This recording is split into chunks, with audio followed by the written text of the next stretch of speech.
Escapé de la casa de mi hijo a medianoche tras descubrir el diario oculto de mi nuera. Siempre creí que visitar la casa de mi hijo era como volver a un pedacito del cielo. Criamos a los hijos esperando cosechar amor, cuidado, y esa mirada que dice gracias por todo, mamá. Pero aquella noche, tuve que huir de la casa de mi propio hijo, porque descubrí que mi nuera me estaba envenenando poco a poco. Y si crees que esta historia termina con dolor y silencio, estás muy equivocado. Porque lo que hice después, lo cambió todo. Y nadie lo esperaba. Quédate conmigo hasta el final, porque esta historia te va a hacer cuestionarlo todo. Pero antes, cuéntame aquí en los comentarios. ¿Desde qué ciudad o país nos estás escuchando? Y no te olvides de suscribirte al canal para seguir cada capítulo de esta trama real e increíble. Me llamo Concepción Márquez, tengo 75 años, soy viuda desde hace más de una década y, hasta hace pocos días, creía que la mayor amenaza en mi vida era la soledad. Pero ese día, descubrí que el verdadero peligro vive mucho más cerca de lo que imaginamos. Nunca me habían gustado las ciudades grandes. Tanta prisa, tanto ruido, tanto cemento por todos lados. Pero cuando Eduardo me llamó esa tarde y me dijo: mamá, vente unos días con nosotros, te va a hacer bien, no supe cómo decir que no. Su voz sonaba dulce, preocupado, como cuando era niño y me decía que le dolía la pancita solo para que yo lo abrazara más tiempo. Sentí bonito. No por la ciudad, claro, sino porque a mi edad, que un hijo se acuerde de ti sin que le estés pidiendo nada, eso ya es un regalo. Así que le dije que sí. Empaqué mis cosas en una maletita azul que tengo desde los 80s y tomé el primer autobús que salía para la capital. Pensé que iba a ser como unas vacaciones tardías. Un respiro. Una pausa del silencio de mi casa. No sabía que iba a ser todo lo contrario. Desde que bajé del autobús, Yasmín me recibió con ese abrazo apretado que no dice mucho, pero que pretende mucho. Me sonrió como si fuera la nuera perfecta. Qué bueno que llegó, suegrita. Ya tenía todo listo para usted. Me dijo que me instalara en el cuarto de visitas, que había puesto sábanas nuevas y hasta una veladora con aroma a vainilla. Sonaba lindo. Pero no sé, había algo en su mirada, en su forma de hablarme, que me dio una cosquillita incómoda en el estómago. No era lo que decía, era como lo decía. Como si estuviera siguiendo un libreto. Como si se esforzara demasiado. Me dio un beso en la mejilla y se fue directo a la cocina. Yo la seguí con la vista, y algo dentro de mí susurró: atenta, Conchita. No bajes la guardia.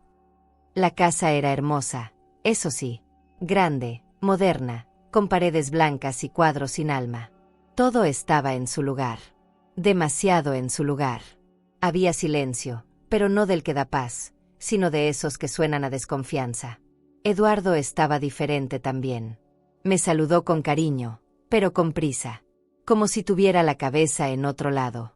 Me preguntó cómo estaba el pueblo, la casa, la gente, pero no esperó mis respuestas. Después se encerró no sé cuántas horas en su despacho.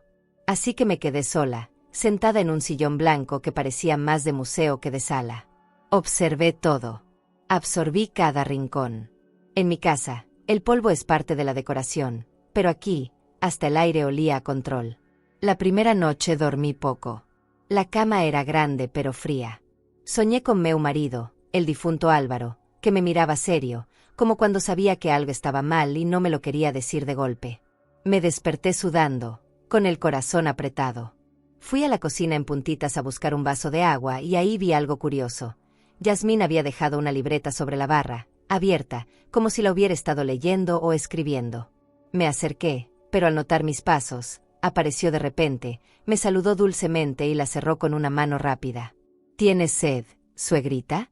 Le preparo un tecito. No le di importancia en el momento, pero esa libreta se me quedó en la mente como una canción que no se te va. Al tercer día empecé a notar ciertos patrones. Yasmín me daba té cada noche. Siempre con una cucharadita exacta de miel. Siempre en la misma taza. Nunca me dejaba prepararlo yo. Y cuando me ofrecía comida, me miraba con una atención que no parecía afecto, parecía cálculo. Quizá eran ideas mías, pensé. Pero cuando una ha vivido tantos años sola, aprende a confiar en los silencios. En las pequeñas rarezas. En lo que nadie dice. Le conté a mi comadre Norma por mensaje, y me dijo que no me hiciera ideas. Qué seguro era que Yasmín quería agradarme. Me convencí por un rato. Pero el malestar en el estómago se volvía más fuerte cada día. Literalmente. Una tarde, mientras doblaba mi ropa en el cuarto de visitas, decidí buscar un cobertor extra. El clima había cambiado de golpe y mis huesos lo sienten todo. Recordé que en el despacho de Eduardo había un armario donde antes guardaban mantas. Me sentí rara entrando ahí sin permiso, pero algo me empujó. Quizá era intuición. Quizá era necesidad. Abrí la puerta con cuidado, casi conteniendo la respiración. Busqué entre los compartimentos de abajo y ahí, entre pastas viejas y papeles sueltos, vi una gaveta poco trabada. Al abrirla, sin querer, derrubé una caixina de madera que estaba escondida no fundo. Era una caja pequeña, casi artesanal, de esas que una guardaría para algo especial. La levanté con cuidado. Tenía una cintilla roja amarrada en el centro. No parecía algo que Yasmín o Eduardo usaran, parecía más íntima, personal. La abrí con manos temblorosas. Dentro había un cuaderno encuadernado a mano, con flores dibujadas en la portada. Hermoso, de esos que una muchacha usaría como diario. Lo tomé y sentí un escalofrío. No tenía nombre, pero en la primera página, con tinta negra y letra femenina, decía: mi plan para asegurar mi futuro. No sé cómo explicarlo, pero supe que eso no era un diario cualquiera. Sentí como si alguien me hubiera pateado el pecho. Cerré la puerta del despacho, regresé al sillón blanco, y abrí ese cuaderno como quien abre una herida. Las primeras líneas eran dulces, casi inocentes. Yasmín hablaba de cómo conoció a Eduardo, de cómo lo vio como su puerta a una vida mejor.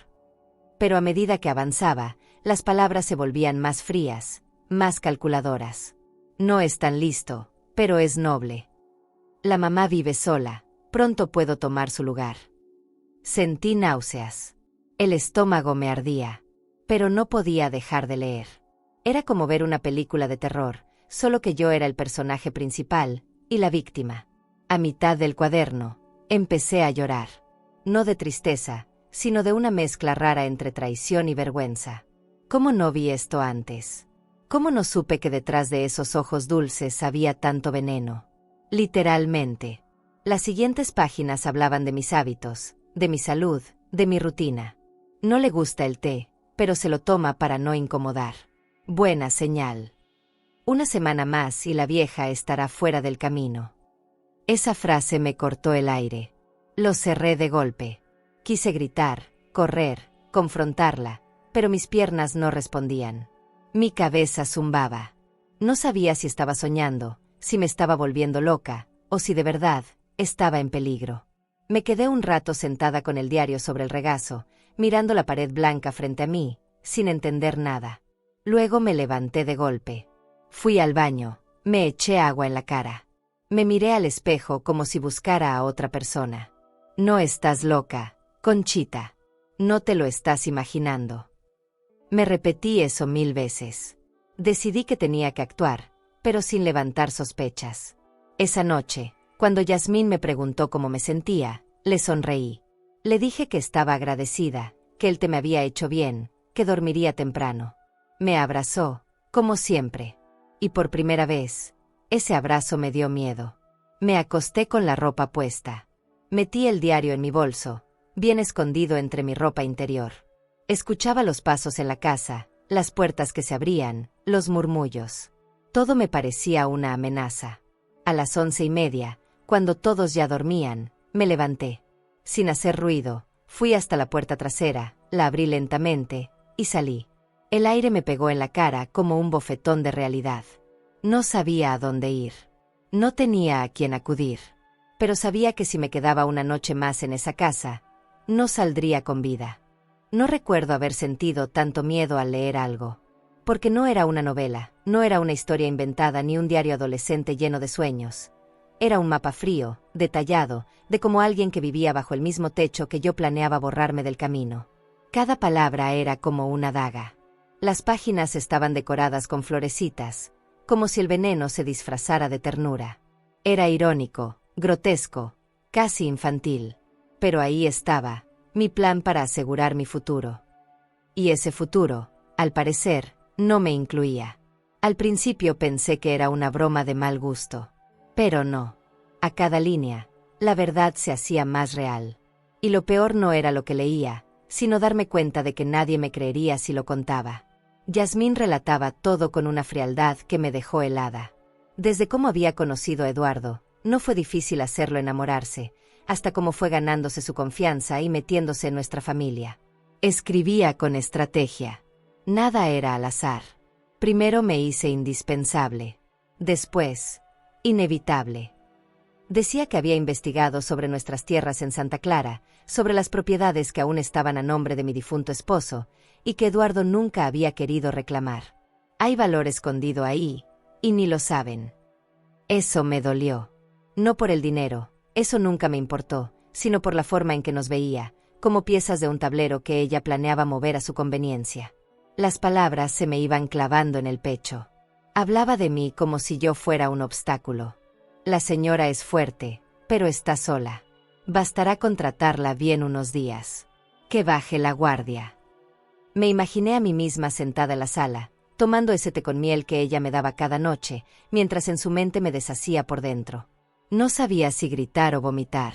Cerré el cuaderno un momento y me tapé la boca. No quería que se me escapara ni un sollozo.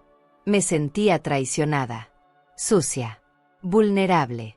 Había abierto mi corazón, mi confianza, y ella solo había estado esperando el momento para aplastarme. Abrí de nuevo el diario con manos temblorosas. Las siguientes páginas eran aún más oscuras. Hablaba de Eduardo como alguien débil, manipulable. Si se entera, llorará. Pero al final hará lo que yo diga. Siempre ha sido así. ¿Eso pensaba de mi hijo? ¿Así lo veía? Me costaba imaginarlo. Mi Eduardo, que de niño lloraba cuando mataban al patito en los cuentos, ¿ahora casado con una mujer capaz de planear algo tan frío? Me sentí culpable. Como si en algún punto yo hubiera fallado. Como si hubiera sido yo quien abrió la puerta al lobo sin darme cuenta. Pensé en todas las veces que la defendí, que hablé bien de ella con mis amigas. Qué ciega fui. Una línea me paralizó. Hoy le mezclé unas gotas en el té. No se dio cuenta. Bien. Las lágrimas me corrieron por la cara. No había espacio para la duda. Me estaba envenenando. No poco a poco emocionalmente, eso ya lo había sentido antes en otras personas, sino literalmente. Esa mujer me quería muerta. Y lo escribía como si hablara de regar una planta. Me llevé una mano al estómago, como si el veneno pudiera reaccionar solo por leer eso. Recordé todos esos malestares que había sentido en los últimos días. El ardor, el mareo, el sueño excesivo. No era la edad. No era mi mente. Era real. Y me estaba matando con calma. No sé cuánto tiempo me quedé ahí, sentada, abrazando ese diario como si fuera una granada. La casa estaba en silencio. El reloj marcaba casi la medianoche. Escuchaba solo mi respiración entrecortada, el zumbido lejano del refrigerador y el eco de mi propio miedo. Me puse de pie con dificultad. Las rodillas me temblaban. No sabía qué hacer. ¿Llamar a la policía? ¿Decírselo a Eduardo? No. Nadie me iba a creer. Ni siquiera yo me creería si no tuviera ese cuaderno en las manos. Tenía que ser más astuta. Tenía que pensar con cabeza fría, como ella. Y eso fue lo que más me dolió, tener que convertirme en alguien que no soy, para salvarme. Guardé el diario entre mis ropas y salí del despacho como si nada. Caminé hacia mi cuarto de visitas, me senté en la cama y traté de respirar hondo. Tranquila, Conchita. Eres más fuerte de lo que crees. Me lo repetí como un mantra. Tenía que parecer normal. Tenía que actuar como si no supiera nada. No podía alertarla. Tenía que ganar tiempo, juntar pruebas, pensar con claridad. Pero la verdad, yo no quería pruebas. Yo quería despertar y que todo esto fuera una pesadilla. Quería que Yasmín me abrazara y me dijera que no, que todo eso no era cierto. Que lo había escrito por terapia, por locura, por cualquier cosa menos por intención. Pero no era ficción. Era un plan. Una confesión. Un crimen en preparación. Me acosté sin quitarme la ropa. Apagué la luz y me tapé con la cobija hasta la cabeza, como cuando era niña y creía que así nada malo podía pasarme. Sentí ganas de llamar a alguien, de contarle a Norma, de escribirle a mi hermana que vive en Michoacán. ¿Pero qué les iba a decir? ¿Que mi nuera me está matando con dulzura y buena educación? Me iban a mandar al psiquiatra. Y yo no estaba loca. Solo estaba sola. Sola en una casa que no era mía, rodeada de personas que no sabía si aún conocía. Me quedé pensando en Eduardo. ¿Qué haría si le contaba todo? ¿Me abrazaría y me protegería? ¿O se pondría del lado de ella? Esa duda me partió el alma. Porque por mucho que una madre ame, también se cansa. Y yo ya me sentía cansada. No físicamente. El cuerpo puede más de lo que uno cree. Pero emocionalmente, me sentía como una flor pisoteada. Y sin embargo, ahí estaba, tratando de levantarme, de pensar. Porque aunque el mundo me dijera que ya era tiempo de rendirme, yo aún tenía algo dentro que me gritaba, no te mueras aquí. Y cuando volví a abrir el cuaderno, casi al final, vi la frase que me terminó de romper el alma. Una semana más y la vieja estará fuera del camino. Dormí a ratos, con los ojos abiertos. Me costaba cerrar los párpados sin imaginar la frase que acababa de leer una y otra vez en mi cabeza. Una semana más y la vieja estará fuera del camino. No había metáforas ahí. No era una frase simbólica.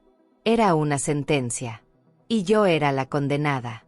Me sentí como si cada objeto de esa casa tuviera ojos, como si hasta las paredes supieran lo que me esperaba. Todo me parecía hostil.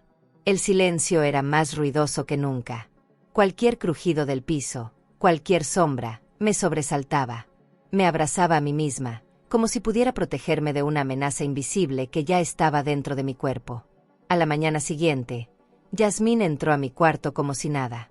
Me sonrió con esa cara de porcelana que ya no me engañaba. ¿Cómo durmió, suegrita? Le traje su tecito. Yo la miré y solo pude decir gracias. Agarré la taza, la misma de siempre, y fingí darle un sorbo mientras su mirada se clavaba en mis labios. Me sentí como un animal al que están midiendo antes de dar el golpe final. Me temblaban las manos, así que disimulé apoyando la taza en el buró. Cuando salió del cuarto, cerrando la puerta con delicadeza, la primera lágrima me cayó sin permiso.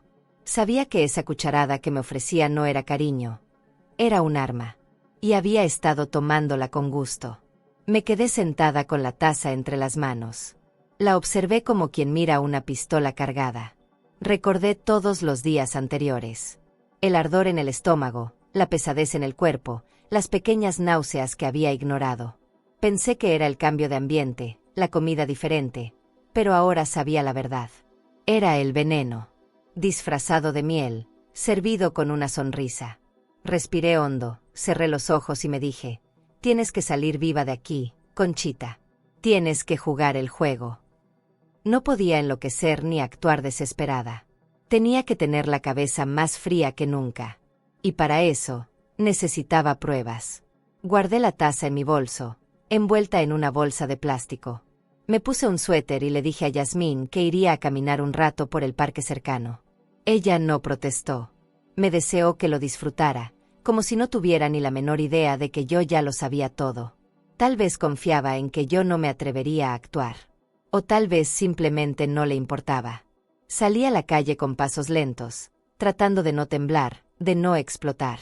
Pero por dentro, una tormenta me revolvía el alma. Caminé sin rumbo hasta encontrar una farmacia con laboratorio. Entré, miré a la joven detrás del mostrador y le dije en voz baja, necesito que analicen esto, por favor. La joven me miró raro, pero tomó la taza con guantes, me hizo llenar unos formularios y me dio un número para esperar los resultados. Me senté en una banquita del lugar como si fuera a desmayarme. Ahí fue cuando entendí que esto ya no era una sospecha, ni una novela de mi cabeza. Era una realidad fea, dolorosa y peligrosa. Tenía miedo de volver a esa casa. Pero no podía quedarme en la calle sin saber qué hacer. Así que decidí regresar, pero decidida a ser otra. No la suegra confiada. No la mujer mayor que todos creen débil. Sino la madre que sabe que la verdad necesita tiempo, pero siempre encuentra el camino. Esa noche no tomé té. Le dije a Yasmín que me dolía la cabeza y que prefería dormir temprano. Ella me miró con esos ojos negros que antes me parecían dulces. Y ahora solo veía cálculo. Eduardo llegó tarde. Me saludó rápido y se fue directo al estudio. Desde que estoy aquí, casi no hablamos.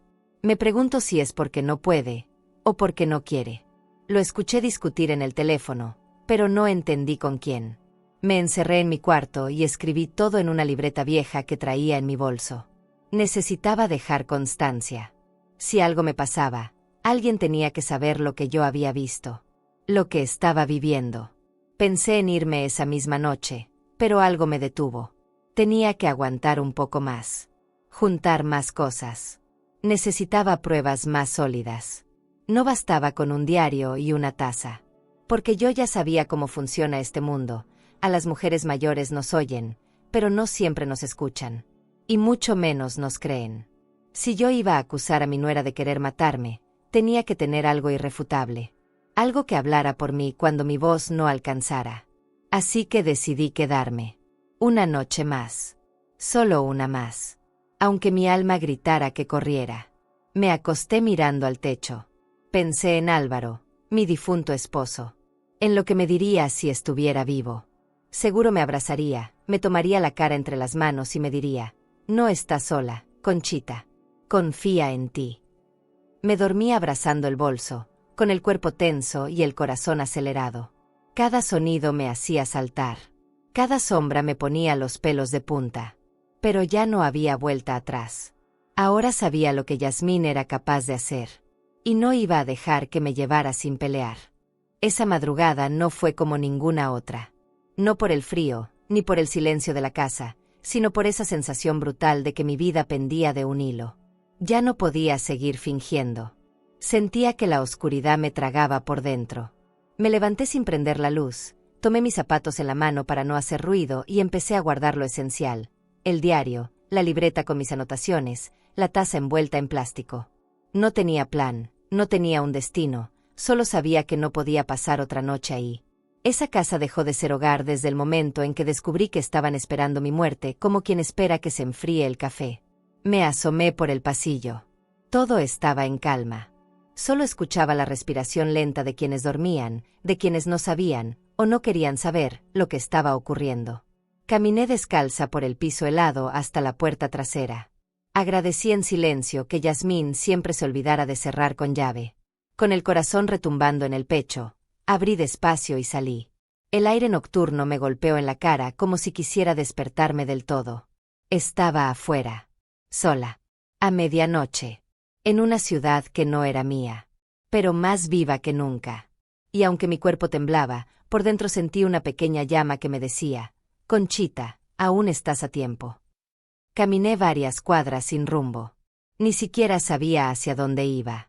Tenía miedo de que Yasmín se diera cuenta de mi ausencia, de que Eduardo pensara que me había ido como una loca. Y al mismo tiempo, me dolía pensar que ni uno ni otro se levantaría a buscarme. Que quizá, cuando vieran mi cama vacía, lo tomarían como un alivio. Esa idea me desgarró el alma. Porque nadie te prepara para el momento en que descubres que tu presencia, esa misma que antes era sinónimo de hogar, ahora puede ser vista como un estorbo. Me detuve frente a una parada de autobús vacía. Me senté en la banca metálica y abracé mi bolso como si fuera un salvavidas. Las horas pasaron lentas, eternas. No me atrevía a dormir. Cada sonido de la calle me sobresaltaba. Las luces de los carros, los pasos de algún borracho, el zumbido de los postes, todo me hacía sentir más sola, más chiquita. Pensé en llamar a Norma, pero eran casi las 3 de la mañana. ¿Y qué le iba a decir? Hola, amiga, me escapé porque mi nuera me quiere envenenar. Me iban a colgar. Así que hice lo único que podía hacer, respiré hondo, conté hasta 10 y recé. Como hacía de niña cuando mi papá se iba por días al campo y yo me quedaba con miedo en la oscuridad. Diosito, cuídame. No me dejes sola esta vez. El celular tenía poca batería, pero decidí intentar algo. Marqué a Eduardo. 3 veces. La cuarta contestó. Su voz estaba adormilada. «Mamá, ¿dónde estás?»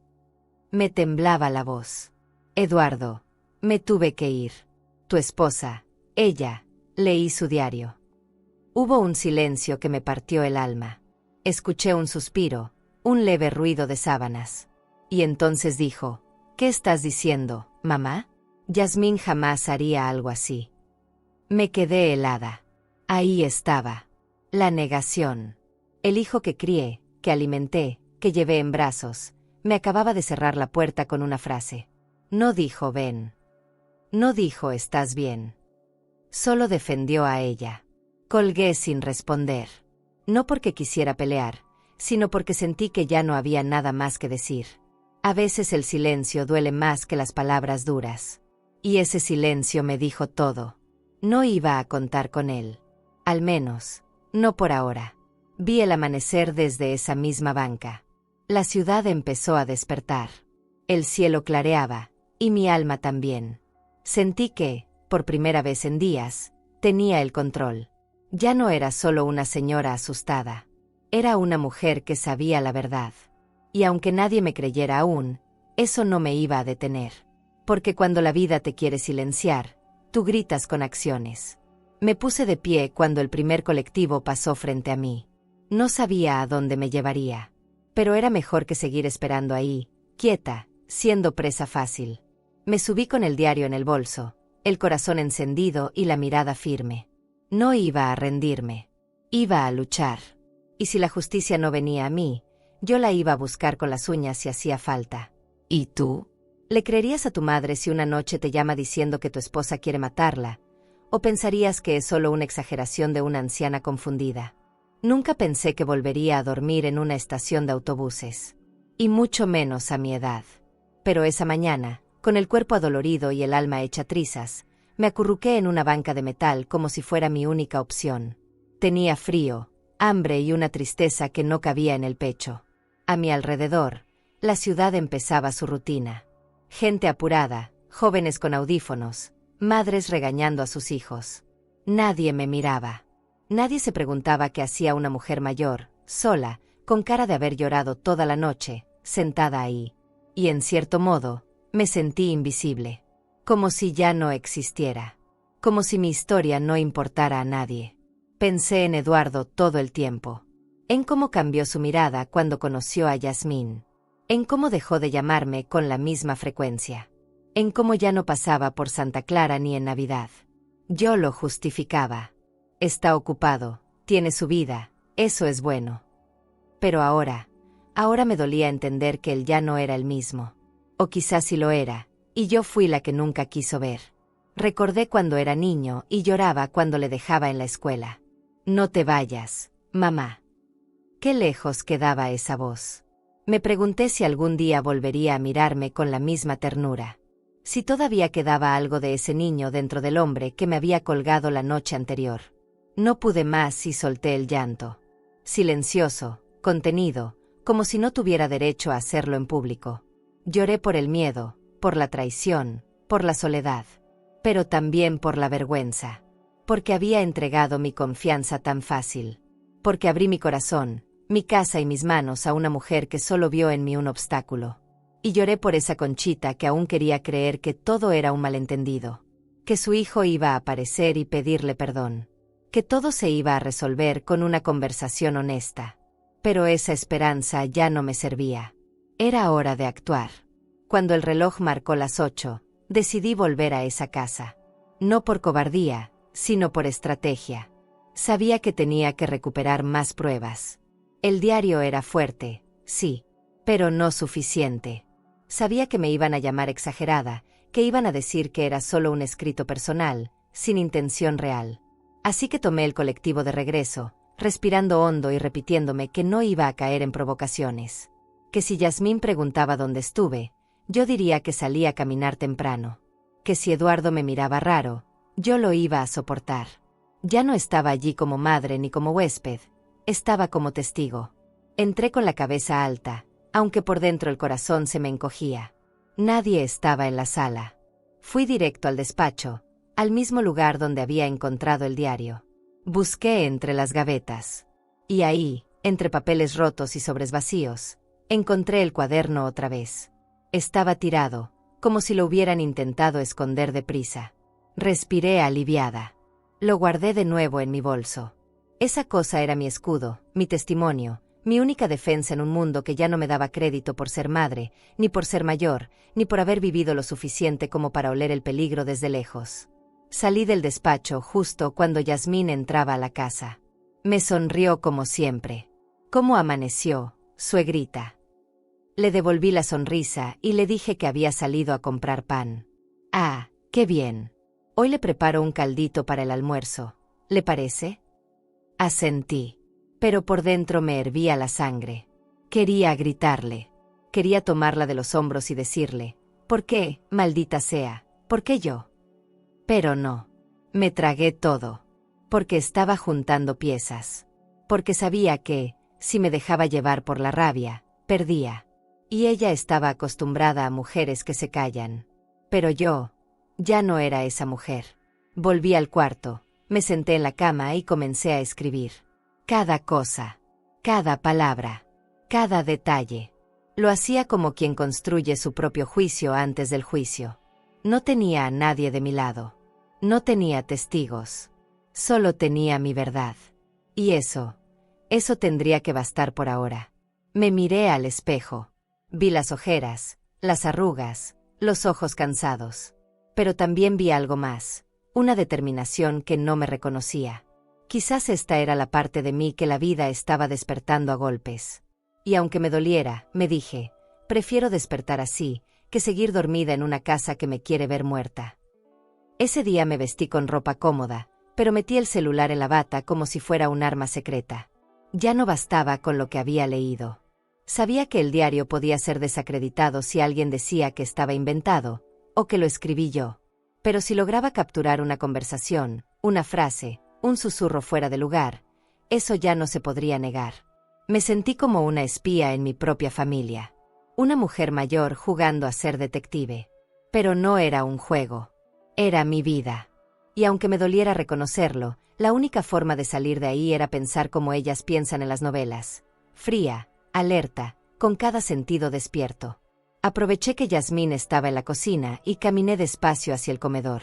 Dejé mi celular encima de una repisa, grabando en silencio, mientras fingía que buscaba un vaso de agua. Pasé por ahí varias veces durante la mañana, disimulando. Escuchaba sus llamadas. A veces hablaba con alguien a quien llamaba Marce, otras veces solo murmuraba cosas mientras revisaba la alacena. Yo no decía nada. Solo observaba. Grabé más de 3 horas de sonido ambiente, con la esperanza de pescar algo que me diera la razón. Y entre tanto silencio, una frase me estremeció. No se preocupen, mañana todo estará resuelto. Esa voz salió de la cocina mientras ella hablaba bajito por teléfono. Sentí que se me helaba la sangre. No usó mi nombre. No dijo que iba a resolver. Pero lo supe. Sabía que hablaba de mí. Que lo había intentado ya una vez y que ahora tenía un nuevo plan. Y entonces me pregunté, ¿qué clase de mente es capaz de esto? ¿De planear, de calcular, de fingir amor mientras busca tu final? Me sentí como si hubiera metido los pies en un pozo sin fondo. Grabé ese fragmento, lo guardé con cuidado en una carpeta en el celular y le puse una contraseña. Ya no podía correr el riesgo de perder esa prueba. Después fui a la cocina con la excusa de buscar una cuchara y abrí el armario de las especias. Ahí, entre frascos de canela y orégano, vi uno sin etiqueta. Era pequeño, de vidrio, y contenía un líquido transparente. Lo tomé con cuidado y lo olí. No tenía olor. Pero me bastó mirar sus dedos manchados para saber que eso no era agua. Me dio asco. Lo volví a dejar donde estaba, como si nada, pero tomé una foto rápida con el celular. Guardé también esa imagen. Y mientras lo hacía, algo dentro de mí me dijo que estaba llegando al límite. Que ya no podía seguir aguantando una casa donde cada rincón me quería muerta. Me senté en la sala, fingiendo que bordaba, como hacía mi mamá cuando se hacía la tonta para escuchar las conversaciones de los vecinos. Yasmín pasó a mi lado, me miró con esa dulzura fingida y me ofreció una manzana. Está dulce, suegrita. Se la pelé yo. La rechacé con una sonrisa. Ya no comía nada de lo que ella me ofrecía. Ni una cucharada más. Me alimentaba solo de lo que yo preparaba, aunque fuera poco. Y cada vez que ella me ofrecía algo, yo lo tomaba como una amenaza disfrazada. Nunca imaginé que llegaría a tenerle miedo a una taza de té, o a un trozo de fruta. Pero así era. A la tarde, salí al jardín de atrás, donde nadie me veía. Revisé las grabaciones. Escuché esa frase una y otra vez. Mañana todo estará resuelto. No sabía si eso sería suficiente para una denuncia, pero al menos ya no era solo mi palabra. Tenía un fragmento de su voz, una imagen del frasco, un diario lleno de planes. Tenía una historia que contar. Y aunque dolía, empecé a sentir algo más fuerte que el miedo, coraje. Porque una cosa es sentirse víctima, y otra muy distinta es saber que, a pesar de todo, una puede defenderse. Que aún tienes fuerza. Que aún puedes decidir cómo terminar tu historia. Volví a entrar como si nada. Guardé el celular en el cajón de mi mesa de noche, envuelto en una bolsita, como quien esconde una joya. Me acosté temprano, fingiendo dolor de cabeza otra vez. Pero en realidad, lo que necesitaba era estar sola. Pensar. Respirar. Planear. Si Yasmín tenía su estrategia, yo también podía tener la mía. Y aunque no tenía aliados, ni dinero, ni juventud, tenía algo que ella no, verdad. Y cuando la verdad empieza a respirar, por más que quieran sofocarla, siempre encuentra una rendija por donde salir. No sé si alguna vez has tenido que convivir con alguien que sabes que te odia, mientras finge adorarte. Es una experiencia que descompone el alma. Porque no solo es el miedo, es la constante contradicción entre lo que ves y lo que sientes. Yasmín era una actriz brillante. Te juro que hasta yo, con todo lo que ya sabía, había momentos en que me preguntaba si me lo había inventado todo. Me hablaba con dulzura, me ofrecía ayuda, me ponía una manta en las piernas mientras veía la tele. Pero yo ya no veía una nuera. Veía una máscara. Y detrás de esa máscara, un monstruo paciente, calculador, sonriente. Eduardo seguía distante. No sé si por estrés, por trabajo o porque algo en él también había cambiado sin que yo lo notara. Cuando lo miraba, ya no veía al hijo que yo crié, veía a un hombre confundido, ausente, como si su corazón estuviera en pausa. A veces sentía que él también tenía miedo, pero no sabía de qué. Lo observaba desde lejos, esperando una señal. Algo que me dijera que todavía estaba ahí, que aún me podía escuchar. Pero nada. Se encerraba en su despacho, salía solo para comer, y hablaba lo mínimo. Me preguntaba cómo alguien podía vivir con una esposa como Yasmín y no darse cuenta. O sí, en el fondo, no quería saber. Pasaban los días y la tensión en la casa se sentía como humedad en las paredes, invisible, pero imposible de ignorar. Yasmín y yo compartíamos desayunos en silencio, comidas con frases vacías, cenas con miradas de hielo. Cada palabra que ella decía era una provocación disfrazada de amabilidad. ¿Quiere más sopa, suegrita? ¿Se siente bien? La noto pálida. Le preparé su té favorito. Todo eso, después de saber que quería matarme, sonaba como una burla. Pero yo no reaccionaba. Me hice de piedra. Porque si algo aprendí esos días, es que a veces, para sobrevivir, hay que actuar con la sangre más fría que el enemigo. Una tarde, mientras ella hablaba por teléfono en el pasillo, alcancé a oír una risa que no le conocía. Era una risa suelta, oscura, como la de alguien que ya no teme ser descubierto. Me acerqué sin que me viera, me quedé quieta detrás de la puerta entreabierta. Sí, todo va según el plan. Solo hay que esperar el momento correcto. Esa frase me atravesó como un cuchillo. Cerré los ojos. Grabé en mi mente cada palabra, cada entonación. No podía usar el celular esta vez. Pero mi memoria estaba más viva que nunca. Volví al cuarto y anoté todo en mi libreta. Día, hora, frase exacta. Sabía que un día, eso también sería útil. Esa noche, algo cambió en su actitud. La noté inquieta, más pendiente de mis movimientos.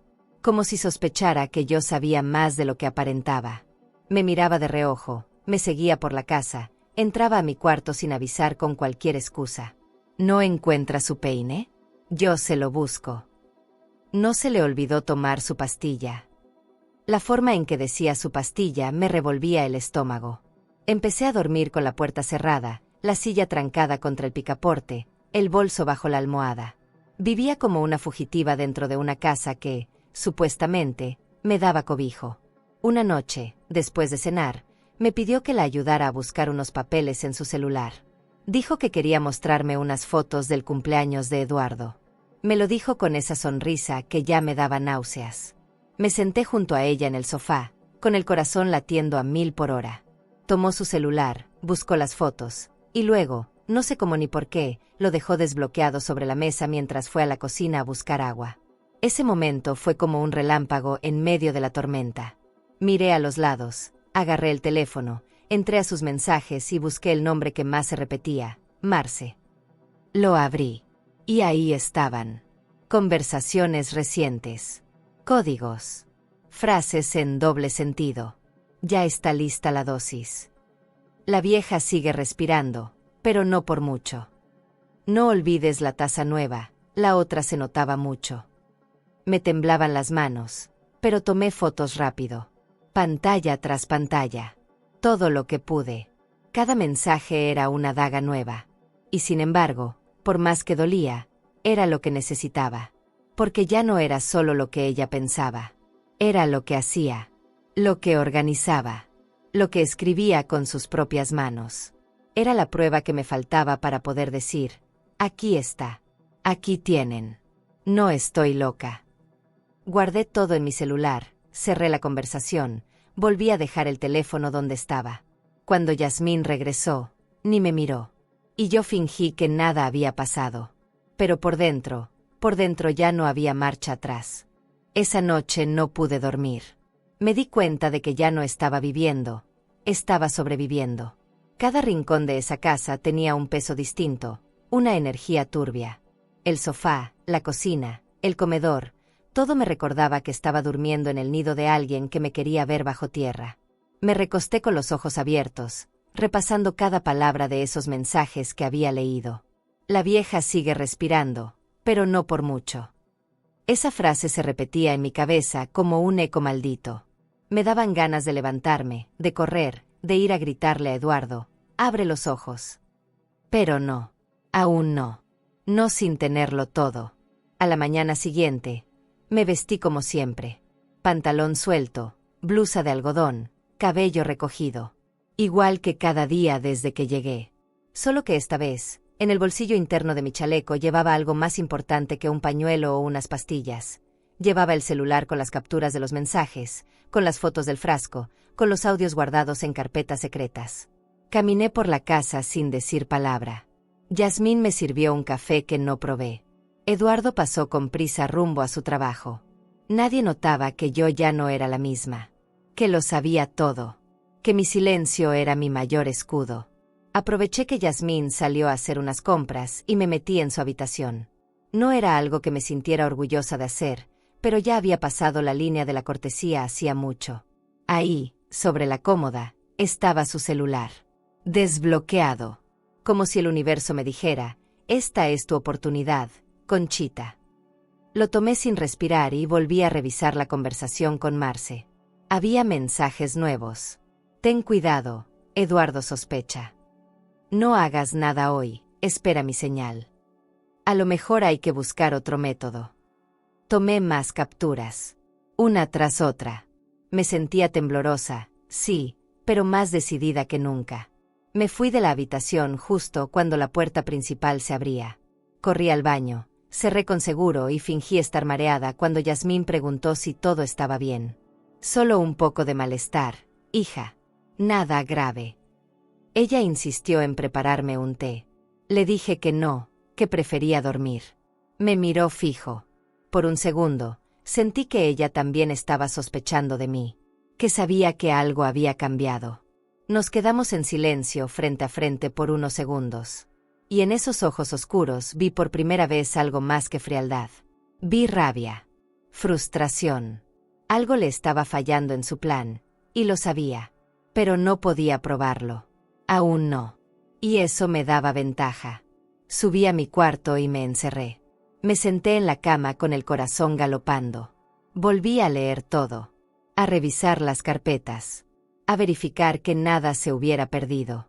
Y por un momento, sentí alivio. Pequeño, casi imperceptible. Pero ahí estaba. Porque ahora, si algo me pasaba, no era solo mi palabra. Era evidencia. Y la evidencia habla. más alto que cualquier lágrima, más fuerte que cualquier sonrisa falsa. Saqué mi libreta y anoté la fecha, la hora, lo que había hecho. Me repetí, un paso más, Conchita. Un día menos en esta pesadilla. Esa noche, no cené. No quería compartir mesa con ella. Dije que me dolía el estómago. Eduardo ni siquiera preguntó si necesitaba algo. Estaba ensimismado, ido. Me partía el alma ver que no se daba cuenta de nada, que yo podía estar muriéndome frente a él, y ni así voltearía a mirar. Pero ya no podía enfocarme en eso. Ya no estaba esperando salvación de nadie. Iba a salvarme yo. Y después, si el mundo quería escuchar, les contaría mi historia. Guardé el celular y la libreta bajo la almohada. Cerré la puerta con llave. Apagué la luz. Y por primera vez en muchos días, me permití llorar. No de miedo. No de tristeza. Lloré de rabia. De impotencia. Pero también, de fuerza contenida. Porque sabía que estaba cerca. Que algo grande iba a pasar. Y que esta vez, no iba a ser yo la que iba a perder. ¿Y tú? Si descubrieras que alguien cercano quiere hacerte daño, pero nadie te cree, ¿huirías para siempre o te quedarías a enfrentar la verdad? El día comenzó con una calma que me pareció ofensiva. Como si nada hubiera pasado. Como si todo en esa casa fuera normal. El sol entraba por las ventanas, la cafetera burbujeaba en la cocina y Yasmín, con su delantal blanco impecable, parecía recién salida de una revista. Hoy le preparé su café como a usted le gusta, suegrita, con canela y un toque de leche. Me lo dijo con una sonrisa que se me clavó como espina. Me pregunté cuántas veces antes me había servido veneno con esa misma dulzura. Pero esta vez no. Esta vez yo estaba lista. Tomé la taza con cuidado, la sostuve entre las manos, la acerqué a los labios, y fingí, como si bebiera, como si la disfrutara. Yasmín me observaba.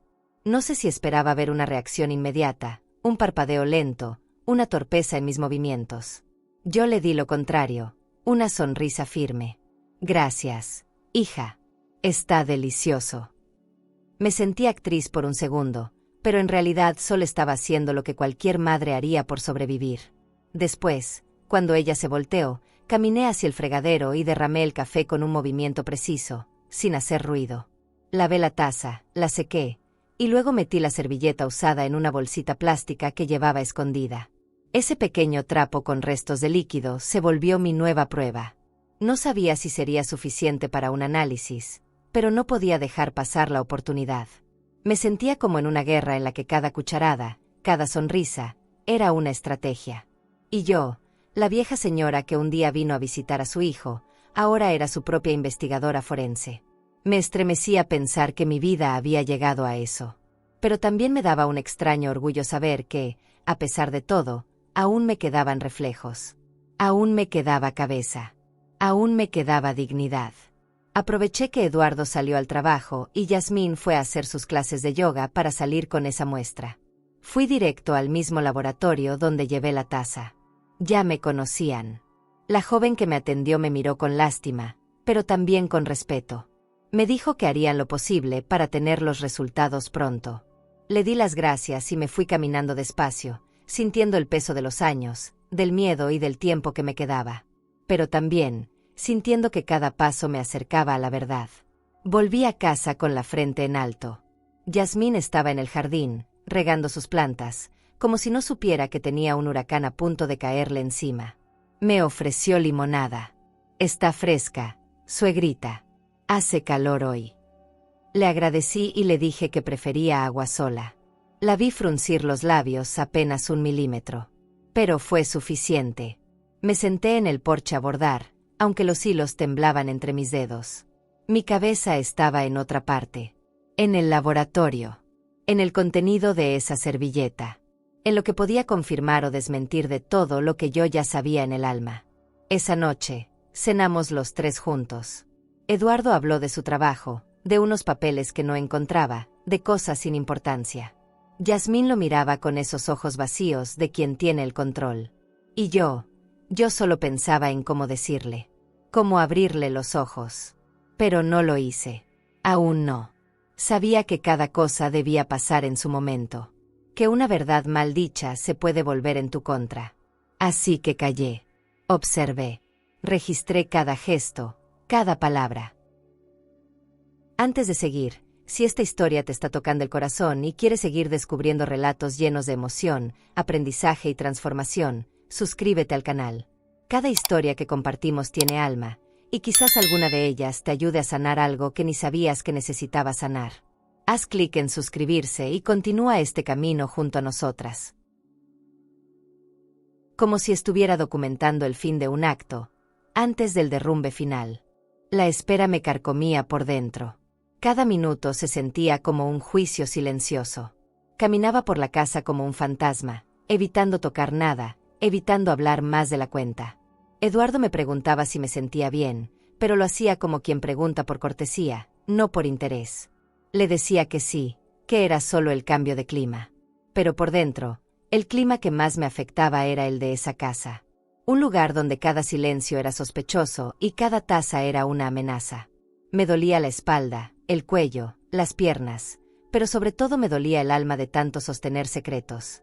3 días después, el laboratorio me llamó. Me pidieron que pasara por los resultados personalmente. No quise preguntar por teléfono. Sabía que necesitaba escuchar cada palabra cara a cara. Fui con pasos lentos, apretando el bolso contra el pecho. Entré a ese lugar con el corazón en la garganta. La misma joven que me atendió la primera vez me sonrió con una mezcla de tristeza y respeto. Me pidió que me sentara. Y cuando me entregó el sobre con los resultados, me miró a los ojos y dijo: «Señora, lo que usted sospechaba es verdad». No supe si llorar, si gritar, si agradecer. Solo sentí que algo dentro de mí se rompía y se liberaba al mismo tiempo. Leí el documento con los ojos borrosos. El líquido contenía rastros de una sustancia que, en dosis pequeñas y constantes, podía causar debilidad muscular, fatiga, daño renal. No era mortal de inmediato, pero sí suficiente para quebrar poco a poco el cuerpo de una persona mayor. Me quedé sentada, sin moverme, por varios minutos. Sentía que el mundo se callaba a mi alrededor. No había ruido, no había tiempo, no había ciudad. Solo ese papel en mis manos y una frase clara en mi mente: «Te lo estaba haciendo de verdad». Salí del laboratorio con los pies flotando. No sabía a dónde ir. Pensé en ir directo a la policía. Pero me detuve. Todavía no tenía todos los hilos juntos. Fui al parque más cercano y me senté en una banca. Saqué mi libreta, mi celular, las fotos del diario, los mensajes, las grabaciones, y ahora, ese resultado de laboratorio. Tenía un expediente, un cuerpo completo de evidencia. Y sin embargo, me sentía más sola que nunca. Porque de todas las personas que podrían haber estado a mi lado en ese momento, no había ni una. Me sequé las lágrimas y caminé hasta la delegación más cercana. Expliqué lo que estaba viviendo. Entregué el sobre, mostré las fotos, los mensajes, conté todo. La agente de la recepción me escuchaba con ojos de piedra. Cuando terminé, me dijo: «Espere un momento». Fue a la parte de atrás y desapareció por varios minutos. Pensé que se habían olvidado de mí. Pensé que iba a tener que levantarme y marcharme con el mismo silencio con el que llegué. Pero entonces, otra mujer, más joven, con el uniforme arrugado y el cabello atado con descuido, se acercó. Se sentó frente a mí y dijo en voz baja: «¿Tiene todo eso en digital? Quiero ver los audios. Esto es grave». Su reacción me devolvió el aliento. Por fin alguien me escuchaba. Alguien me creía. Le pasé el celular. Puso los audífonos y escuchó todo sin interrumpirme. Su rostro cambiaba con cada archivo. Cuando terminó, me miró fijamente y dijo: «Vamos a tomar su denuncia.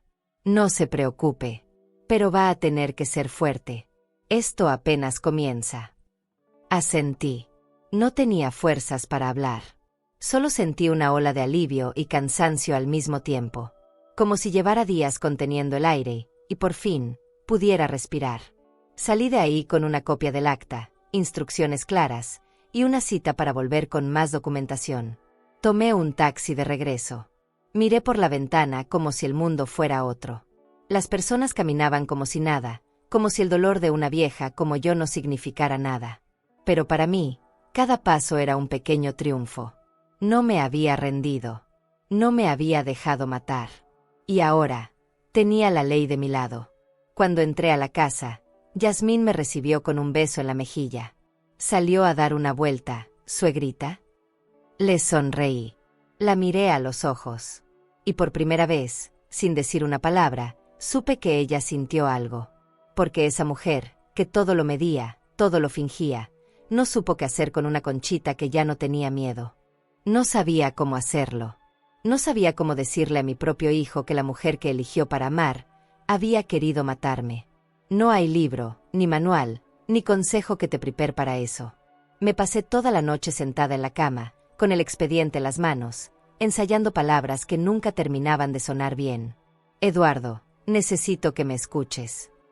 Hijo, por favor, no te enojes. Esto no es contra ella, es por mí. Todas me parecían débiles, rotas, insuficientes. Pero sabía que tenía que hacerlo, que el tiempo se estaba agotando, y que si no hablaba ahora, podía perderlo para siempre. Lo cité en una cafetería cercana, lejos de casa, en un lugar neutral donde no hubiera sombras ni paredes que nos escucharan. Él llegó puntual, con cara de confusión y cansancio. Me abrazó por costumbre, no por cariño. Le pedí que se sentara. Le tomé la mano. Sentí su piel tibia, la misma que toqué cuando era niño y tenía fiebre. Eduardo, lo que te voy a decir no es fácil, pero necesito que me escuches sin interrumpirme. Me miró serio. No dijo nada. Saqué el diario. Luego las fotos. Luego los resultados del laboratorio. Luego el celular con los audios. Le mostré todo, sin pausas. Con el corazón en carne viva. Al principio no reaccionó. Leyó en silencio. Escuchó los audios con cara de piedra. Pasaba las páginas como quien no quiere ver lo que ve. Cuando terminó, se quedó quieto, como congelado. ¿Esto lo escribiste tú?, me preguntó. Sentí que me deshacía por dentro. ¿Tú crees que podría inventar algo así, hijo? ¿Tú crees que yo jugaría con esto? Su respiración se volvió más agitada. Se levantó. Caminó por el lugar como si buscara aire. No, no puede ser. Yasmín no. Ella no es capaz. Vi sus ojos llenarse de agua. Y me dolió. Porque en ese momento, supe que estaba perdiendo más que una esposa. Estaba perdiendo la imagen que él tenía de su vida entera. Se sentó de nuevo. Se frotó la cara con las manos. Mamá, ¿por qué no me dijiste antes? ¿Por qué no confiaste en mí desde el principio? Sentí una punzada. Porque cuando te llamé, tú no me creíste. Pensaste que estaba loca. Se quedó callado. Bajó la cabeza. Por primera vez en mucho tiempo, volvió a ser ese niño que se sentía culpable por romper un vaso. Perdóname, mamá. Me temblaron los labios. No supe qué decir. Me había preparado para el rechazo, para la negación, pero no para el arrepentimiento. Hablamos por horas. Le conté todo desde el principio. Cómo encontré el diario, cómo fingí, cómo escapé. Me escuchó en silencio, asintiendo, con lágrimas que no se atrevía a soltar. Me dijo que hacía semanas que sentía a Yasmín diferente, que había cosas que no le cerraban, que la defendía porque no quería aceptar que alguien pudiera mentirle tan bonito. ¿Y ahora, qué hacemos?, me preguntó. Lo miré a los ojos. Ahora, hijo, nos protegemos. Y dejamos que la verdad haga su trabajo. Por primera vez, me tomó de la mano como antes. Con fuerza, con fe, con amor real. Cuando salimos del café, no éramos los mismos. Eduardo tenía los hombros caídos, el alma en ruinas, pero algo en su mirada había cambiado. Ya no me veía como una carga, ni como una anciana exagerada. Me miraba como su madre, como la mujer que, a pesar de todo, seguía de pie. Le entregué las copias del expediente. Le dije que no confiara más en lo que ella decía. Vigílala. Pero no digas nada aún. Vamos a hacer esto bien. Me prometió que no diría ni una palabra hasta que yo estuviera lista. Y al despedirse, me besó la frente. Gracias por seguir viva, mamá. Pasaron 3 días sin que supiera nada de él. No me llamó, no escribió, no apareció por la casa. Al principio pensé que se había arrepentido, que tal vez había elegido creerle a ella, que sus lágrimas en la cafetería fueron solo culpa pasajera. Y me dolía pensarlo.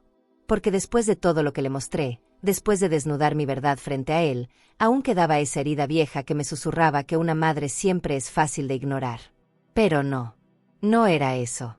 Lo entendí cuando una mañana tocaron la puerta de mi casa en Santa Clara. Y era él. Venía solo. Sin maletas. Sin avisar. Llevaba el rostro descompuesto, los ojos hundidos, la camisa arrugada. Parecía otro. Apenas lo vi, sentí que el aire me volvía al pecho. Lo abracé sin decir nada. Se quedó quieto por unos segundos, y luego me devolvió el abrazo con una fuerza que me quebró por dentro. Mamá, ya escuché todo. Escuché ese audio. El de la llamada con su amiga. Ella dijo que no funcionó el plan. Que te escapaste. Me aparté un poco y lo miré. Lo escuchaste bien. Asintió. 1000 veces. Lo grabé en mi cabeza. Y también, vi su cara cuando me miró ayer. Ya no puedo negar lo que está frente a mí. Nos sentamos en la cocina, como en los viejos tiempos. Preparé café, porque no sabía qué más hacer. Cuando el mundo se desmorona, una vuelve a los rituales que sostienen el alma. Él bebía en silencio. Yo lo observaba como quien quiere memorizar a alguien antes de perderlo. No entiendo cómo no lo vi antes. Cómo pude dejarte ahí, sola, cómo no me di cuenta de quién era ella realmente. Su voz se quebraba. Yo la amaba, mamá. Pensé que era buena, que me cuidaba. Le tomé la mano. A veces el amor no es ciego. Es mudo. No te deja escuchar lo que duele. Hablamos de todo. De los primeros días de su matrimonio. De cómo ella se fue ganando a la familia poco a poco. De cómo lo hacía sentir necesario y, al mismo tiempo, incapaz. Me hizo creer que sin ella yo no valía nada. Que solo era útil con ella al lado. Me dolía escucharlo. Porque entendía ese tipo de manipulación. Yo también lo había sentido, a mi modo. Te atrapó, hijo. Y no porque seas tonto, sino porque confiaste. Y confiar no es una debilidad. Es un acto de amor. Pero ahora, ya no estás atrapado. Le mostré los audios de nuevo. Los documentos. Las fotos. Y él, por primera vez, los leyó no como pruebas, sino como heridas. Cada palabra escrita por Yasmín era un cuchillo nuevo. No sé cómo voy a mirarla ahora. No sé si podré enfrentarla sin perder la cabeza. Le dije que no estaba solo, que íbamos a hacerlo juntos. Pero tenés que prometerme algo, Eduardo. Lo que venga, lo vamos a hacer con la ley. Nada de enfrentamientos. Nada de venganzas. Solo la verdad. Porque la verdad tiene más fuerza de lo que ella cree. Se quedó en casa esa noche. Dormimos poco. Él en el cuarto de visitas, yo en el mío, pero con la puerta entreabierta. Como cuando era niño y me pedía que no la cerrara del todo. En la madrugada, se levantó y vino a sentarse en la sala conmigo. Nos quedamos en silencio por mucho rato. Y luego me dijo, con la voz baja, temblorosa, vamos a llamar a la policía, mamá. Juntos. Ya no hay vuelta atrás. Y en ese instante, supe que el hombre frente a mí no era solo mi hijo, era alguien que había despertado. Y que por fin, después de tanto, estaba del lado correcto. La llamada fue breve, formal, casi fría. Eduardo marcó desde su celular, con la voz firme y el rostro tenso. Queremos denunciar una tentativa de homicidio. Tenemos pruebas suficientes. Queremos que actúen cuanto antes. Del otro lado, la oficial con la que hablé días atrás nos pidió que fuéramos directamente a la estación. Llevamos todo. El diario, las capturas de pantalla, los audios, los resultados del laboratorio. Pero más que papeles, llevábamos años de silencio, de fe ciega, de amor mal correspondido. Y con cada paso que dábamos hacia esa oficina, sentía que algo en mí se rompía, pero también se liberaba. La denuncia se formalizó esa misma tarde. Eduardo firmó con la mano temblorosa. Yo lo miraba de reojo, con el corazón partido. Sabía que para él no era solo un trámite legal. Era el principio del fin de algo que había soñado, defendido, construido con ilusión. No quiero que le hagan daño, me dijo en voz baja. Solo quiero que se detenga. Que pague por lo que planeó. Yo no dije nada. Porque en el fondo, entendía ese deseo de justicia sin violencia. Pero también sabía que Yasmín nunca pensó que llegaríamos tan lejos. Ella creía que nadie iba a creerle a una señora vieja. Y se equivocó. La policía llegó a la casa esa misma noche. Yo no fui. Me quedé en Santa Clara, con las cortinas abiertas, el café servido y la lámpara de la entrada encendida. Eduardo me escribió apenas entraron. Ya están aquí. Imaginé la escena. Yasmín sorprendida. Tal vez fingiendo no entender nada. Tal vez llorando, gritando, insultando.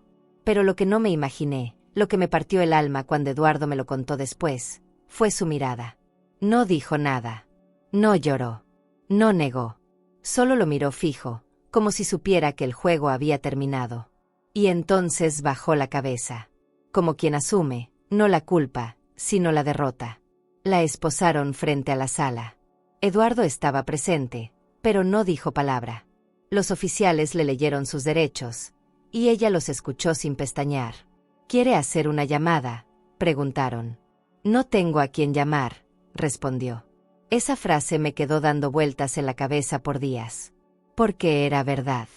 Había construido su camino sola, a fuerza de manipulación y encanto, y sola se quedó al final. Ninguno de sus contactos de las conversaciones, ninguna Marce, ninguna amiga apareció para defenderla. El veneno no deja lazos. Solo huellas. La noticia no tardó en correr. La prensa local la tomó como escándalo. Intento de envenenamiento en familia reconocida de Santa Clara. Las cámaras, los reporteros, los vecinos curiosos, todos opinaban. Algunos dudaban. Otros se escandalizaban. Y unos pocos, los que me conocían de verdad, vinieron a mi casa con lágrimas en los ojos. Nunca pensamos que vivías algo así, Conchita. ¡Qué valiente! Yo solo asentía. No tenía ganas de hablar. No era un momento de gloria. Era un luto. Porque aunque Yasmín estuviera tras las rejas, yo no celebraba. Yo sobrevivía. Eduardo se mudó a Santa Clara por un tiempo. Decía que no soportaba estar en esa casa. La vendió semanas después. Nada de lo que hay ahí tiene sentido ya, me dijo. Y lo entendí. A veces, hay que dejar que las paredes se derrumben para poder volver a empezar. Volvió a dormir en su antigua habitación. Yo lo veía caminar por la casa como cuando era niño. Y aunque las arrugas en su frente eran nuevas, en su forma de mirar había una paz que hacía años no le veía. Yasmín fue recluida en prisión preventiva. Su proceso estaba en marcha. Sus abogados intentaban decir que todo era un malentendido, que el diario era ficción, que los mensajes eran sacados de contexto. Pero la evidencia era clara. Y más aún, su silencio lo decía todo. Nunca pidió disculpas. Nunca negó con convicción. Solo bajaba la mirada. Como si, en el fondo, supiera que todo había terminado el día en que yo decidí no tomar esa última cucharada. El juicio comenzó 2 meses después. Fue un proceso frío, meticuloso, cargado de silencios incómodos y miradas que decían más que 1000 palabras. Yasmín llegó escoltada, vestida de blanco, sin maquillaje, con el cabello recogido y una expresión que no lograba descifrar. Ya no era la mujer segura y elegante que desfilaba por la casa. Era una figura opaca, desarmada. Pero aún conservaba esa mirada desafiante, como si aún creyera que podía manipular la realidad a su favor. Cuando entré al tribunal, no la miré. No porque no tuviera valor, sino porque ya no la reconocía. Me senté frente al juez con los papeles temblando entre mis manos, pero con la voz firme. Conté todo. Desde la invitación inocente de mi hijo, hasta la noche en que tuve que escapar por la puerta trasera con el corazón en llamas. Presenté el diario, los audios, los resultados de laboratorio, las fotos de los mensajes. Cada palabra, cada prueba, cada recuerdo, eran fragmentos de una historia que había vivido en carne viva. Nadie me interrumpió. Nadie se rió. Por primera vez en mucho tiempo, sentí que mi voz tenía peso. que lo que sufrí no era invisible. Los abogados de Yasmín intentaron todo. Dijeron que el diario era una ficción privada, que los audios podían haber sido editados, que mis recuerdos eran poco confiables por mi edad. Trataron de pintar un retrato mío como el de una suegra resentida, enferma de celos, alucinando conspiraciones. Pero la verdad no necesita adornos. La verdad tiene un peso que aplasta. Y ese peso fue evidente cuando escucharon su voz diciendo la vieja escapó, pero ya encontraré otra forma. No había contexto que justificara eso.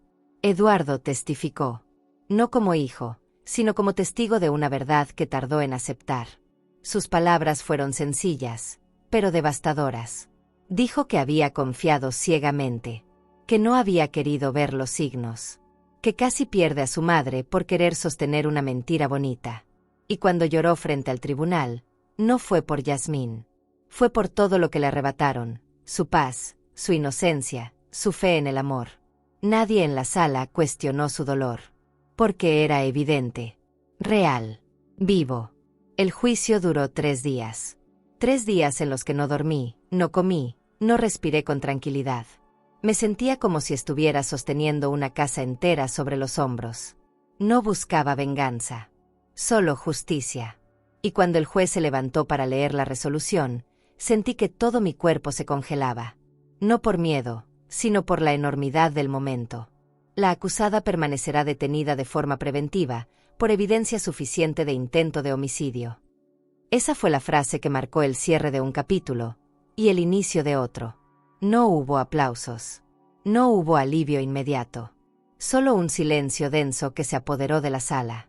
Yasmín bajó la cabeza. No lloró. No gritó. No dijo nada. Solo extendió las manos para que le pusieran las esposas. Y en ese gesto, entendí que ella sabía desde hacía tiempo que su caída era inevitable, que había perdido mucho antes del juicio. Perdió el respeto, el amor, la credibilidad, y sobre todo, perdió la guerra contra una mujer a la que subestimó. Volvimos a casa en silencio. Eduardo no decía nada. Manejaba con el rostro serio, los ojos fijos en la carretera. Al llegar, preparó café. Se sentó frente a mí y me dijo, no sé cómo seguir después de esto. Le respondí con un suspiro. Se sigue paso a paso, día a día, como cuando uno pierde a alguien. Porque eso era una pérdida, una despedida forzada de una vida que nunca fue verdadera. Un duelo que duele, aunque sabes que lo justo era dejarlo atrás. Esa noche, al acostarme, abrí la ventana de mi habitación. Sentí el aire fresco en la cara, como una caricia antigua. Y por primera vez en meses, dormí sin miedo. No porque el peligro ya no existiera, sino porque había recuperado algo más fuerte que la seguridad. Había recuperado mi dignidad. Volver a mi casa después de todo no fue como lo imaginé. Pensé que cruzar esa puerta sería un alivio, una celebración silenciosa de haber sobrevivido, pero no. Fue un vacío. Una especie de eco en las paredes que ya no sonaban igual. Me senté en mi vieja mecedora, con una taza de café en las manos, y miré alrededor. Todo estaba en su lugar. Las cortinas que cosí con mis propias manos, las fotos en la repisa, el crucifijo sobre la puerta. Nada había cambiado. Y sin embargo, yo ya no era la misma. Algo dentro de mí se había quebrado. Y ese quiebre no hacía ruido. Solo dolía. Las primeras noches fueron pesadas. Me costaba dormir. Soñaba con Yasmín de pie en mi cocina, mirándome sin parpadear. O con Eduardo alejándose por un camino largo que nunca terminaba. Me despertaba sudando, con el corazón latiendo como si aún estuviera en esa casa, tomando ese té maldito. Me levantaba, me lavaba la cara, y me sentaba frente a la ventana a esperar que amaneciera. A veces hablaba con Álvaro en voz baja. Le contaba todo, como si pudiera oírme desde donde esté. No me dejé, viejo. No me dejé matar. Pero no te voy a mentir, me duele. Eduardo me llama todos los días. Pregunta cómo amanecí, qué comí, si necesito algo. Está intentando reconstruir algo entre nosotros, lo sé. Y yo también lo intento. Pero hay palabras que no se pueden decir todavía. Hay silencios que pesan más que el perdón. A veces me cuenta cosas de su trabajo, me habla de lo que está leyendo, de que está yendo al psicólogo. Yo lo escucho, le respondo con cariño, pero evito tocar el tema. Ni él ni yo estamos listos. No porque haya rencor, sino porque todavía estamos sanando. La gente en el pueblo me trata distinto. Algunos con lástima, otros con admiración. Qué valiente fue, doña Conchita, me dicen. Y yo solo sonrío. Porque no me siento valiente. Me siento cansada. No hay medalla para quien sobrevivió a una traición así. No hay flores, ni homenajes. Solo queda el trabajo silencioso de recomponerse, de volver a confiar, de volver a vivir en una casa que ya no se siente tan cálida como antes. Pongo música, cocino mis platillos favoritos, limpio con más cuidado. Pero todo lo hago sin apuro. Como quien se acaricia a sí misma, poco a poco. El retrato de familia que colgaba en el comedor lo bajé. No lo tiré, no lo rompí, solo lo guardé. No porque reniegue de mi pasado, sino porque ya no quiero obligarme a mirarlo cada día. Hay heridas que necesitan oscuridad para cerrarse. Y cada vez que lo veía, recordaba ese momento exacto en que pensé que Yasmín me quería como una hija, cuando en realidad me estaba empujando al abismo con una sonrisa. Guardé esa foto en una caja de madera, junto con otras cosas que me marcaron. No por olvido, sino por respeto. A veces, me descubro en la cocina preparando 2 tazas de café. Me detengo a medio camino, respiro hondo, y me río bajito. No de burla, sino de nostalgia. De esa costumbre que se niega a morir, aunque uno sepa que ya nadie va a venir a tomárselo contigo. Me siento frente a la ventana con una sola taza, y dejo la otra vacía. Como símbolo, como acto de resistencia íntima, como un recordatorio de que aún me tengo a mí. Y eso, después de todo lo vivido, ya es mucho. Las cartas llegaron tarde. Una de una prima de Álvaro, otra de una amiga de la infancia. Ambas decían que se enteraron por las noticias. Me ofrecían apoyo, consuelo, palabras suaves. Y aunque agradecí cada línea, no supe cómo responder. Porque el consuelo llega raro cuando ya has pasado por el fuego. No es que no sane, pero uno aprende a curarse sola, a cargar sus propias vendas, a sostenerse con lo que tiene. Yo ya no espero rescates. Ahora, si alguien viene, bienvenido. Y si no, también está bien. He comenzado a escribir en un cuaderno nuevo. No por trauma, ni por castigo, sino porque siento que todo esto que viví no puede quedarse en mi garganta. Hay cosas que deben escribirse para no envenenar el alma. Y cada noche, con la lámpara encendida y el gato dormido a mis pies, dejo caer palabras como quien suelta peso. No para que el mundo las lea, sino para que yo misma no olvide lo que costó seguir viva. Y para recordarme, por si algún día lo dudo, que salí de todo esto caminando. El día que Eduardo vino a verme sin anunciarse, yo ya lo presentía desde temprano. No sé explicar por qué. Fue esa sensación que uno lleva en el pecho cuando alguien que amas está por cruzar un umbral importante. Me levanté más temprano de lo habitual. Puse a hervir agua sin saber para qué. Barrí la entrada con más esmero. Incluso abrí las ventanas, aunque hacía viento. Y cuando escuché el golpeteo suave en la puerta, no me sorprendí. Lo abracé antes de que dijera una sola palabra. No pregunté nada, porque hay silencios que ya traen todo dicho. Venía con una bolsita de papel arrugada en la mano. Dentro había un ramito de margaritas y claveles, los más sencillos del puesto de la esquina. Me los entregó con los ojos bajos, como quien ofrece algo con culpa y esperanza al mismo tiempo. No son nada, pero pensé en ti. Le dije que eran hermosas, que me gustaban más que las rosas caras. Porque las cosas que valen, no siempre hacen ruido.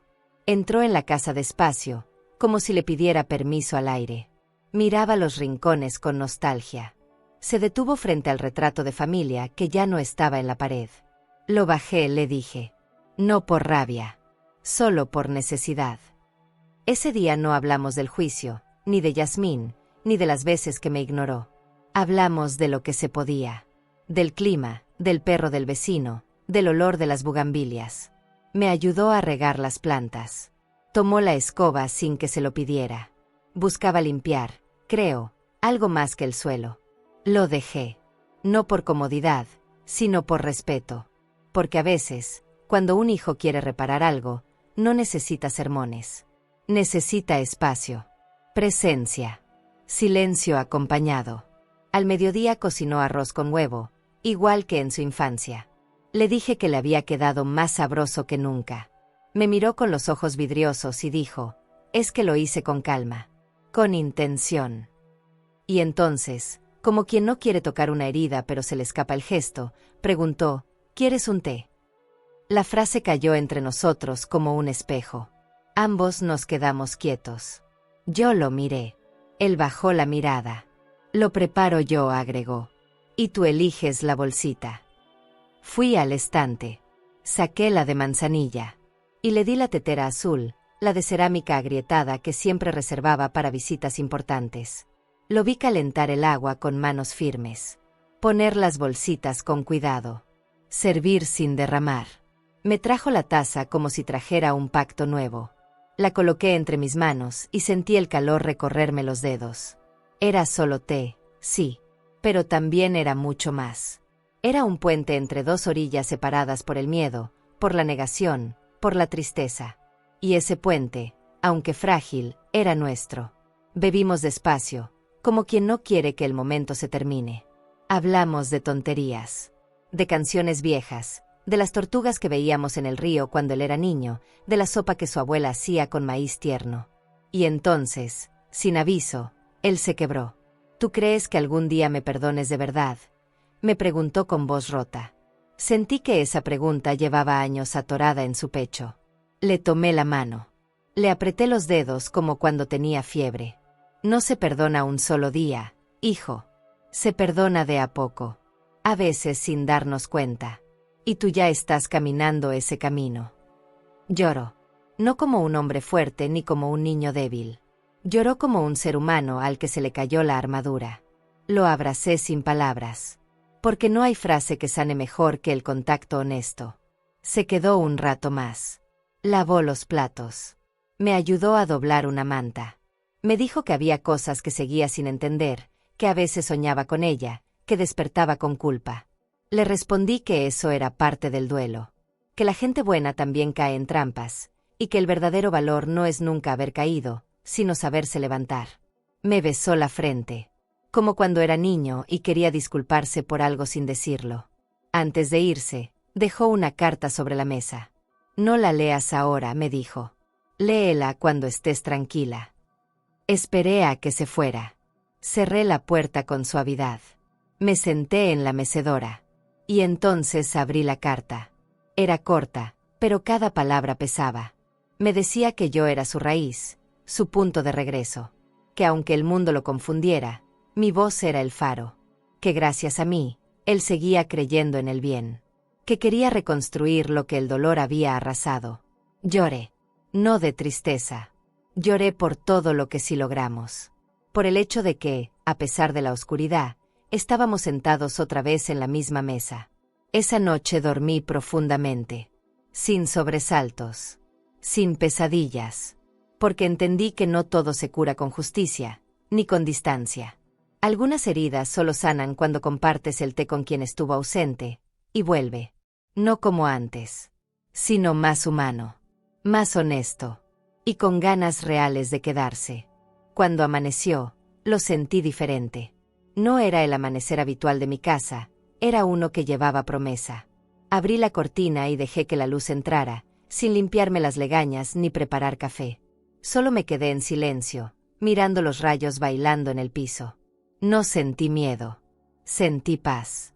Y por un instante, me pregunté, ¿qué tan fuerte puede ser una mujer para brillar, incluso después de tanta oscuridad?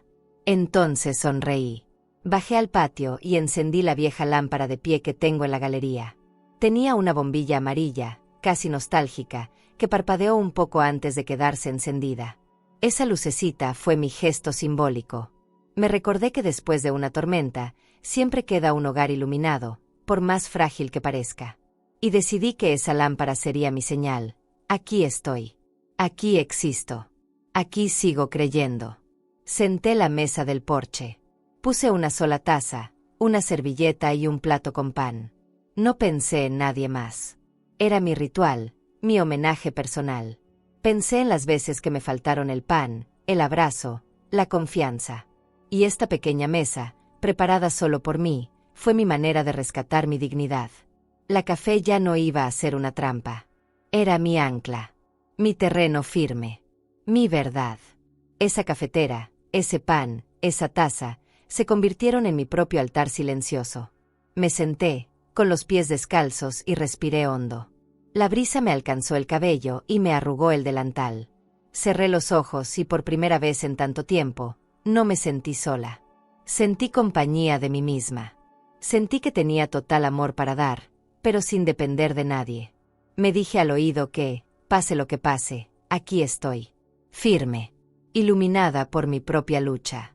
Y que esa luz ahora también alumbraba lo que viene. Días donde el miedo ya no manda. Encendí la radio. Puse una canción que me recuerda a mi esposo, a mi juventud, a los días en que las esperanzas eran fáciles de nombrar. Me dejé llevar por la música, me mecí en la mecedora del porche, y pensé que quizá, después de todo, la verdad no solo separa, también reconcilia. Porque yo ya no era solo una víctima. Era una mujer que decidió prender el interruptor de su vida, y no volver a apagarlo. Mientras el sol subía, me quedé ahí un buen rato. Sin prisas. Sin compromisos. Sin nadie que me reclamara. Solo con esa luz amarilla, entre el ruido sutil del pueblo despertando. Y esa imagen quedó quieta en mi corazón, una mujer iluminando su propio camino. Después de haber escapado con el corazón roto, ¿podrías volver a abrir la puerta a alguien que dudó de ti cuando más necesitaba ser creída?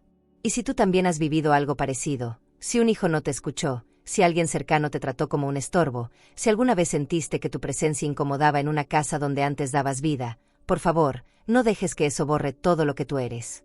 Tú no eres frágil por haber amado. No eres débil por haber confiado. Eres valiente por haberte quedado hasta el último segundo, y más aún por haber tenido el coraje de irte cuando tu dignidad estuvo en peligro. Concepción escapó a medianoche con el alma temblando, pero con la fuerza de quien ya crió, cuidó y sostuvo generaciones enteras. Y si hoy tú te sientes invisible, rechazada o en peligro, escucha esto, tu historia todavía tiene capítulos hermosos por escribir. A veces, quienes más deberían protegernos son los primeros en dudar de nosotras. Pero cuando una mujer como tú decide levantarse, mirar al mundo de frente y decir yo sé lo que valgo, algo dentro de todos nosotros cambia también. Tú no estás sola. Aquí te vemos, te creemos y te celebramos. Y si esta historia tocó tu corazón, suscríbete al canal. Porque aún hay muchas historias donde mujeres como tú se salvan, se levantan y vuelven a ser hogar. Hoy viste cómo un simple diario oculto puede revelar todo lo que había detrás de miradas y actitudes. Y cuando la verdad sale a la luz, a veces, la única salida es escapar. Pero esa sensación de no tener un lugar también la vivió otra madre, en una situación distinta, pero igual de dolorosa. Yo dejé aquí en la pantalla final un video donde vas a ver cómo, incluso siendo rechazada, encontró una respuesta que nadie se esperaba. Haz clic ahí y sigue con nosotros, porque entender estas historias es seguir fortaleciéndote. A vida ensina, mas nem sempre avisa. Suscríbete al canal y dale like al video para acompañar historias de mujeres fuertes, silenciosas y llenas de cicatrices que el tiempo no apagó. Porque detrás de cada mirada madura, hay segredos que todavía arden.